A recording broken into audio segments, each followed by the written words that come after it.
Nah, apa sih itu pasar monopoli? Pasar monopoli adalah suatu bentuk pasar di mana hanya terdapat satu perusahaan saja, dan perusahaan ini menghasilkan barang yang tidak mempunyai barang pengganti yang sangat dekat. Biasanya, keuntungan yang dinikmati oleh perusahaan monopoli adalah keuntungan melebihi normal, dan ini diperoleh karena terdapat hambatan yang sangat tangguh yang dihadapi perusahaan-perusahaan lain untuk memasuki industri tersebut. Beberapa aspek khusus pasar monopoli yaitu mempunyai dua aspek khusus pasar monopoli. Yang pertama yaitu ciri-ciri pasar monopoli, dan yang kedua yaitu faktor-faktor menimbulkannya pasar monopoli. Ciri-ciri pasar monopoli serta faktor-faktor yang menimbulkan pasar monopoli.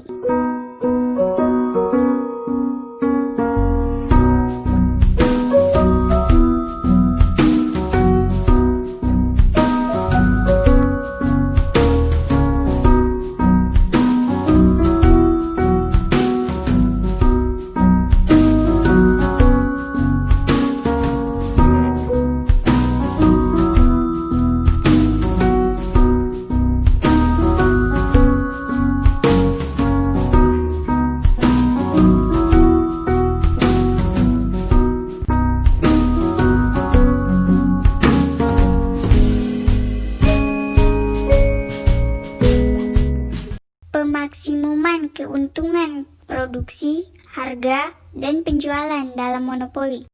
Di dalam pemaksimuman keuntungan dalam monopoli, untuk masing-masing cara ini akan ditunjukkan prinsip penentuan pemaksimuman keuntungan berdasarkan pendekatan, yaitu pendekatan biaya total dan hasil penjualan total. Dan ada pula biaya marginal dan hasil penjualan marginal.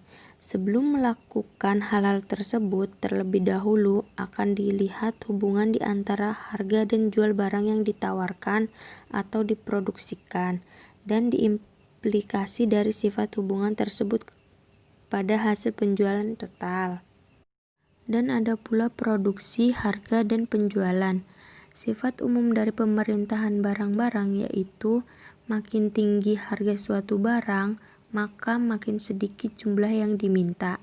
Sifat ini menyebabkan kurva permintaan ke atas suatu barang adalah bersifat menurun, dari kiri atas ke kanan bawah.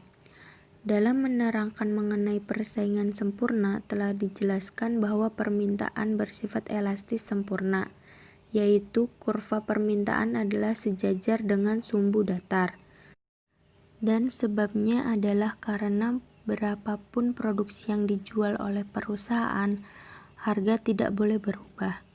Akibatnya harga sama dengan hasil penjualan marginal, min yaitu P sama dengan MR. Harga selalu lebih tinggi dan hasil penjualan marginal.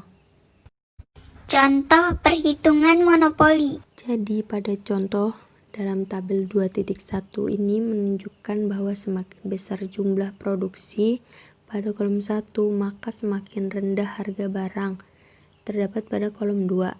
Bagaimana implikasi dari keadaan tersebut? Ke atas hasil penjualan marginal berturut-turut terdapat pada kolom 3 dan 4. Hasil penjualan total adalah jumlah produksi dikali harga, maka nilainya diperoleh dari mengalihkan angka terdapat dalam kolom 1 dengan angka terdapat dalam kolom 2 sesuai dengan definisi hasil penjualan marginal, yaitu tambahan hasil penjualan total apabila penjualan tertambah sebanyak 1 unit. Angka dalam kolom 4 diperoleh dari menggunakan persamaan TRN dikurangi TRN-1. Menentukan keuangan maksimum. Pada slide ini saya akan menjelaskan tentang menentukan keuntungan maksimum. Keuntungan maksimum dapat dilakukan dengan dua pendekatan, yaitu pendekatan total dan pendekatan marginal. Pendekatan total bisa dicapai jika penjualan total atau TR dikurangi dengan biaya total atau TC, yang dimana nanti hasilnya memiliki nilai positif terbesar. Dalam keadaan ini berarti biaya total melebihi hasil penjualan total, yaitu kedudukan yang merugikan perusahaan. Keuntungan hanya akan dinikmati apabila TR dikurangi TC, hasilnya akan melebihi 0. Dan ini berlaku di antara titik A dan titik B.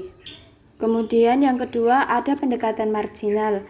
Pendekatan marginal dapat dicapai jika MR sama dengan MC atau MR dikurangi MC yang menghasilkan angka positif minimum.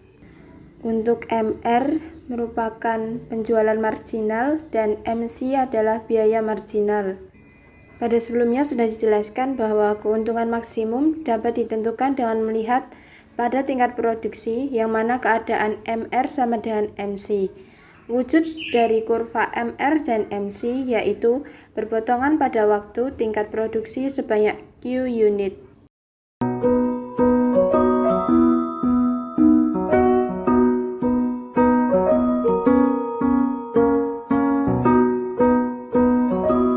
Nah, apakah keuntungan dari monopoli itu berlebihan? Dalam jangka pendek, ada 4 kemungkinan dari keadaan yang dihadapi oleh suatu perusahaan dalam persaingan pasar sempurna, yaitu mendapat untung melebihi normal, atau untung normal, rugi tetapi dapat membayar kembali dari sebagian biaya tetap, dan mengalami kerugian sehingga biaya berubahnya pun tidak dapat ditutupnya. Keempat kemungkinan tersebut juga dapat berlaku dalam suatu perusahaan monopoli.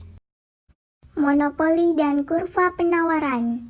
Baik, materi selanjutnya adalah monopoli dan kurva penawaran. Di dalam pasar monopoli, biaya marginal tidak menunjukkan sifat kurva penawaran. Pada gambar di bawah dijelaskan bahwa pada awal mulanya permintaan adalah D0, dan hasil penjualan marginal adalah MR. Sedangkan biaya marginal adalah MC, maka keuntungan maksimum akan dicapai apabila produksi adalah sebanyak Q. Pada tingkat ini, harga akan mencapai P0.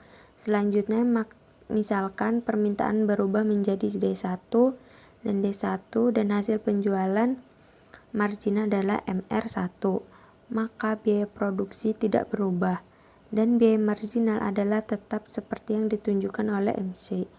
Dalam keadaan baru ini, untuk memaksimumkan keuntungan perusahaan, sekali lagi harus memproduksikan sebanyak Q. Tetapi sekarang tingkat harga telah mencapai P1.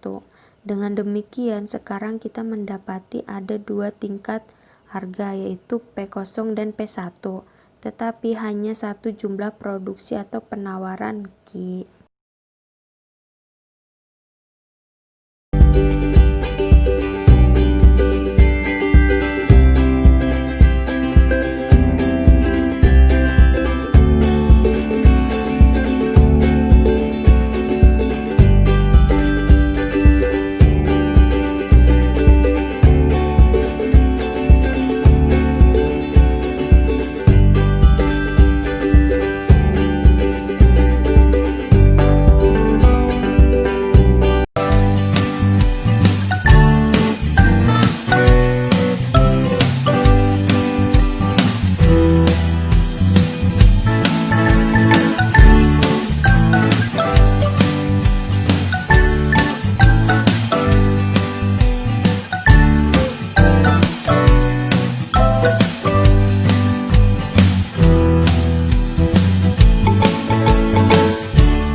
Penilaian ke atas monopoli.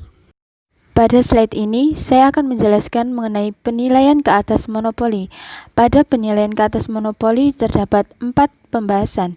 Yang pertama, efisiensi kegiatan monopoli. Kedua, perbandingan efisiensi monopoli dan persaingan sempurna. Yang ketiga, perkembangan teknologi dan inovasi. Serta yang terakhir adalah monopoli dan kesejahteraan masyarakat. Pada pembahasan pertama, yaitu efisiensi dan kegiatan monopoli, dijelaskan bahwa penggunaan sumber daya yang tidak optimum dapat menimbulkan 2 akibat yang tidak menguntungkan. Yang pertama, produksi dan penawaran barang relatif sedikit sehingga harga menjadi tinggi, dan yang kedua adalah biaya produksi lebih tinggi daripada biaya rata-rata yang optimum. Pembahasan kedua, perbandingan efisiensi monopoli dan persaingan sempurna. Perbandingan ini dapat dilakukan dengan melihat dua keadaan, yaitu apabila biaya produksinya sama dan apabila biaya produksinya berbeda. Kemudian, yang ketiga, perkembangan teknologi dan inovasi. Dalam pembahasan ini terdapat dua pandangan, yaitu monopoli tidak merangsang inovasi dan monopoli merangsang inovasi. Dan yang terakhir adalah monopoli dan kesejahteraan masyarakat.